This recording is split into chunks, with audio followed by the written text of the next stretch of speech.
ജ്ഞാനം ജീവിതത്തെ രക്ഷിക്കുന്നു. സദൃശവാക്യം 1-ാം അധ്യായം 22 മുതൽ 33 വരെയുള്ള വാക്യങ്ങൾ. ബുദ്ധിഹീനരെ, നിങ്ങൾ ബുദ്ധിഹീനതയിൽ രസിക്കുകയും പരിഹാസികളെ, നിങ്ങൾ പരിഹാസത്തിൽ സന്തോഷിക്കുകയും ഭോഷന്മാരെ, നിങ്ങൾ പരിജ്ഞാനത്തെ വെറുക്കുകയും ചെയ്യുന്നത് എത്രത്തോളം? എൻ്റെ ശാസനയ്ക്ക് തിരിഞ്ഞുകൊള്ളുവിൻ. ഞാൻ എൻ്റെ മനസ്സ് നിങ്ങൾക്ക് പൊഴിച്ചു തരും. എൻ്റെ വചനങ്ങൾ നിങ്ങളെ അറിയിക്കും. ഞാൻ വിളിച്ചിട്ട് നിങ്ങൾ ശ്രദ്ധിക്കാതെയും ഞാൻ കൈ നീട്ടിയിട്ട് ആരും കൂട്ടാക്കാതെയും നിങ്ങളെ എൻ്റെ ആലോചനയൊക്കെയും ത്യജിച്ചു കളയുകയും എൻ്റെ ശാസനയെ ഒട്ടും അനുസരിക്കാതിരിക്കുകയും ചെയ്തതുകൊണ്ട് ഞാനും നിങ്ങളുടെ അനർത്ഥ ദിവസത്തിൽ ചിരിക്കും. നിങ്ങൾ ഭയപ്പെടുന്നത് നിങ്ങൾക്ക് ഭവിക്കുമ്പോൾ പരിഹസിക്കും. നിങ്ങൾ ഭയപ്പെടുന്നത് നിങ്ങൾക്ക് കൊടുങ്കാറ്റ് പോലെയും നിങ്ങളുടെ ആപത്ത് ചുഴലിക്കാറ്റ് പോലെയും വരുമ്പോൾ, കഷ്ടവും സങ്കടവും നിങ്ങൾക്ക് വരുമ്പോൾ തന്നെ അപ്പോൾ അവർ എന്നെ വിളിക്കും. ഞാൻ ഉത്തരം പറയുകയില്ല.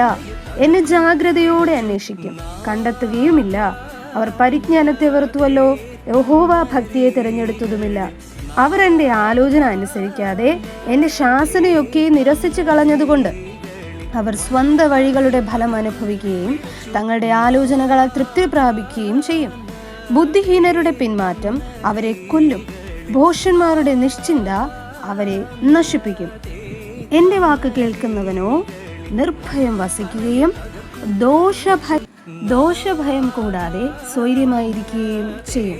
സദൃശവാക്യം 1-ാം അധ്യായം 22 മുതൽ 33 വരെയുള്ള വാക്യങ്ങൾ.